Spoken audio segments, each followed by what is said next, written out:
everyone, welcome back to A Vintage Vanity. Today I wanted to talk about all the items that I use for doing vintage hairstyles, and I just wanted to kind of talk about them, talk about when I use them, why I use them, the pros and cons, and how much I like them, because the more I've gotten into it, the more I've wanted to try, different rollers, different products, and see how it went. And I just wanted to share all that with you guys. Let's start out with rollers. And I'm going to go through in order of frequency that I use them, like my most used rollers to my least used. So I'm going to start off with the ones that I use the most, which are the foam rollers. This is a 1/2 inch roller and this is 1 inch. And that's one of the things that I love about them, is that they come in so many sizes. I mean, look at this. This is a 2-inch roller. I don't use this one very often. In fact, I think I've only used it like once or twice, but you can get them really, really tiny. So if you want to do like the big blowout curl, you can use the really, really small, like 1/4 or 1/8 inch ones. So, like I said, comfortable to sleep in. The one thing with these is that sometimes you can get a crimp on your curl because of these hard bars. And the other thing is when you're sleeping on them, they will come apart. They very easily come apart, and that's why you usually have to wear like a scarf or a hairnet or something over them when you sleep. One of the other rollers that I like to use, and these I've actually just started using them. I don't even think I've used them in a video yet. But these are the pillow rollers, I believe they're called. I think I don't have the name on them. But essentially they're a mimic of a rag roll. So you've got that foam roller in the middle, and then you've got the wires at either end. You just roll up your hair, twist it around. It'll look like that when it's all rolled up. So it looks like, it actually looks like you have like tissue paper in your hair. But the reason why I like these is there's no bar, so you don't get the crimp in your curl. The only downside to this is I've only seen them in this size. There may be some bigger sizes out there, but they don't seem to have as many sizes as the other foam rollers. What I do use these for a lot is for rolling the bang area, because that's really really where you want the smoothest curl. So these are great for that. One thing I want to talk about, because I thought these were going to be the coolest things since sliced bread, and I hate them with a fiery passion. Yes, a fiery passion. Is these rollers. I thought they would be great for making, a nice wave in the hair, and I thought back when I was doing the Rita Hayworth tutorial and I was experimenting with different ways to do it, I tried these rollers thinking, oh, that's great, that's exactly what you want. No, it doesn't curl, they don't fit well, they're hard to clasp, and the work you have to do to get this in your hair, and then the payoff sucks.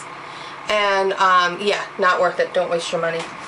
My second most utilized accoutrement is the clips. So here we go.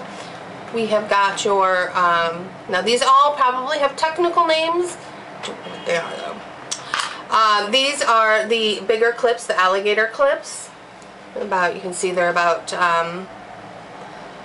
the size of my finger. These are great for, holding back your hair. Also great for forming waves in your hair. I use these a lot and I really, really like them. This to me really helps clean, sculpt, and define a curl set. Then we have our smaller clips, our duck-billed clips. Which, there you go.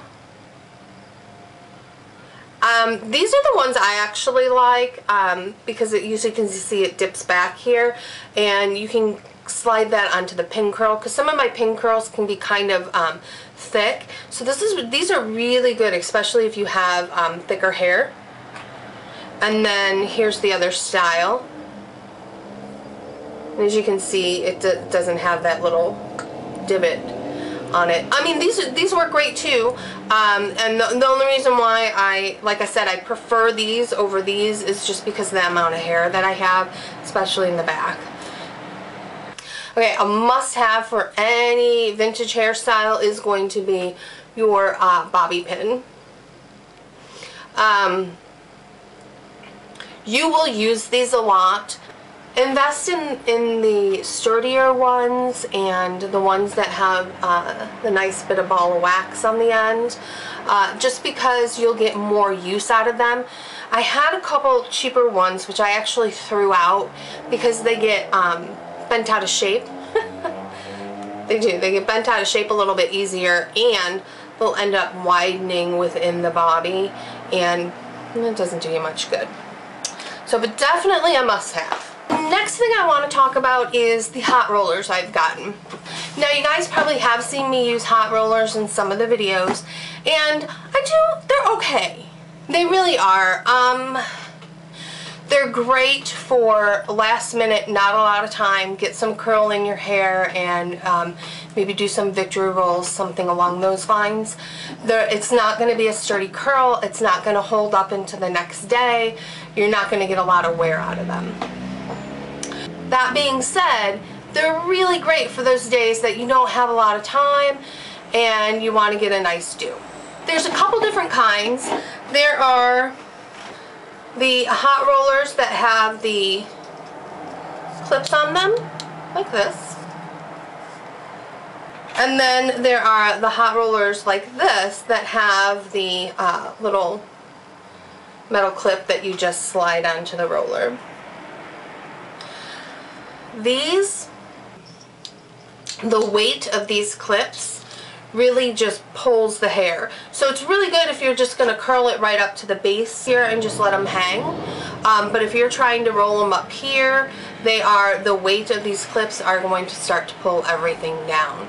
And forget about doing a hot roll curl that goes up instead of under. It's not going to happen with these. But what I do like about these is not only the roller, but the clip heats up, so that when you put those together, your hair is being heated from both sides, which is really nice and gives a pretty good curl. But like I said, the curls won't stay in place, so tomato. These, like I said, I really like, because you can get them exactly where you need them. You can pin them on. And what's nice about these is when you have the rollers in and you put a new one in, you can kind of do that double clip to keep those curls close together. So if you are going to invest in hot rollers, I do suggest investing in the ones that have the clips. I call them both clips, but the metal clips. This next item I want to talk about, it is something that ever since I got this, doing the hot rollers as a backup instead of doing a wet set and sleeping on it has kind of fallen to the wayside, and I've actually started using this. Portable. It's a portable. Danger! Danger, Will Robinson! Danger! It is a portable bonnet dryer. Whee!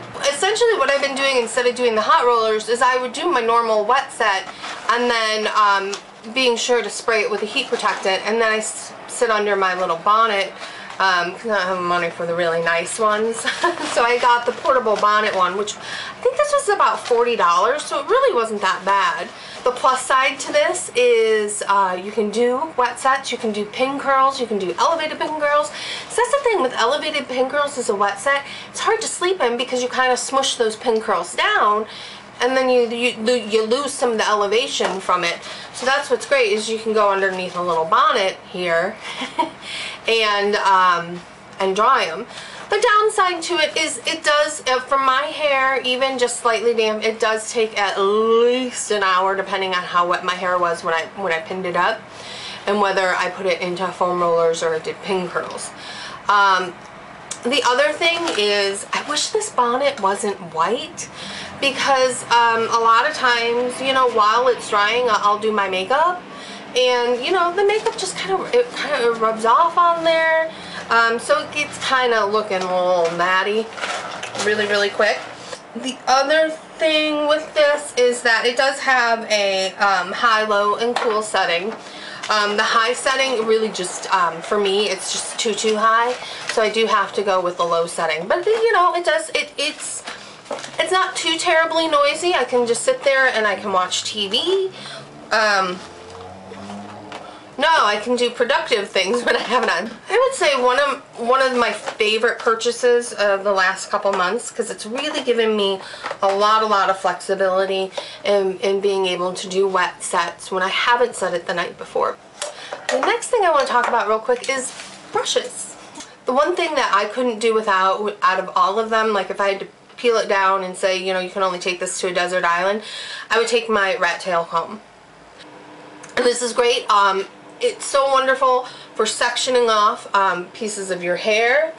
It is great for back combing and teasing, and you know, you can do a little bit of the smoothing on it too. And what I love too about this is when I do like spray onto my hair, and then I can just run this right along, you know, the hair, just to kind of on the wet hairspray, because this washes off so easily. So great. Love this comb. Now moving on to brushes, I have my paddle brush, which you know, it's just a standard paddle brush. Well, it's great for when your hair's like straighter, or yeah. I'm not liking it as much anymore because this guy came into my life. So the paddle brush is kind of taken aside. Kind of put that off to the side. The reason why I really like the barrel brush is because when you're combing out curls, helps the curls as you're brushing them to go in the direction of the curls. And I find that this brush just really helps smooth those curls out at the very end. Whereas the paddle brush, it tries. I mean, it makes a good college try at it, but I really think it's better served with the barrel brush. Now this next brush, which is the teasing brush, I'm absolutely in love with this brush, but it is not a necessity. You can accomplish the same things with this brush that you can do with the teasing comb and the barrel brush as well. But this is pretty much made for back combing. The bristles are, they're not as stiff, but it's very dense, so you have a lot of bristles in there. What I like about this is because the bristles are softer and it's so dense, when you're doing the back combing, it's a lot gentler on your hair than if you're doing it with a rat tail comb or any other device. And it does it really quick. It does it like that. And what I love about it too is it's really easy to just lightly, again, skim it over the hair to really, especially when you've done that teasing and that back combing, you can just lightly brush over so that the outside is all nice and smooth, and underneath it is where the wild, crazy back combing is. So that's why I love this curling brushes.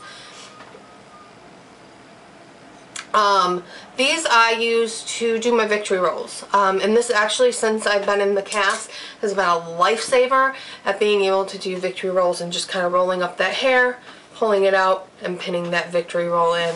So yeah, it's a great little handy helper. You know, I found though that the more practice I get with victory rolls and the more and more I do them, the less and less I actually even need the curling brush. But sometimes it just helps to kind of bring everything together. So I do like it, again, not a necessity. So next I just want to briefly touch on some of the other like kind of miscellaneous things that I use. As always, the lovely hairnet. These I pick up usually at Ulta, but you can get them at your pharmacy as well. It's usually like 3 in a pack for a couple bucks, because they will get snagged on those arms of your rollers. So you will eventually get big gaping holes in your hairnet and it won't work so well. I prefer the hairnet because it allows so much air circulation while keeping my rollers in place, and I'm less likely to wake up with wet curls the next morning. I also will often use the hair combs in, you know, I guess just the standard size there. And this is great for being able to pull back hair, and instead of putting, you know, crisscross of bobby pins, because sometimes you see those, you can use the hair combs to pull that hair back, and it gives a nice decorated classic edge to it. So those are always nice to have on hand. And then I have my chignon forms. This is how the chignon form comes, and this is what I use for doing buns in the back of the hair. And then you have your open chignon form, and then I stitch the ends together so that it doesn't unravel. But these are really great for creating a false bumper bang. It's also really great for doing a gypsum roll at the back of the head. So that is it. I hope you guys enjoyed that.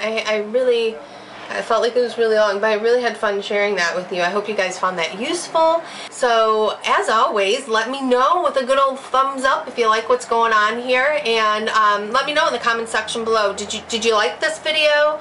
Because I feel like sometimes with the hair videos, I feel like we don't really get a chance to talk, as silly as that sounds. And sometimes I think, but I want to tell them about this and I want to tell them about that, but if I do it in a video, it would make them so insanely long. But it's like I just want to talk to you guys more. So let's keep the conversation going down in the comment section. And as always, if you want to know when new videos are posted here in A Vintage Vanity and you haven't already done so, go ahead and click the subscribe button there. That will let you know when new videos are up. I hope you guys are all having a great winter so far, and I will talk to you soon. Bye.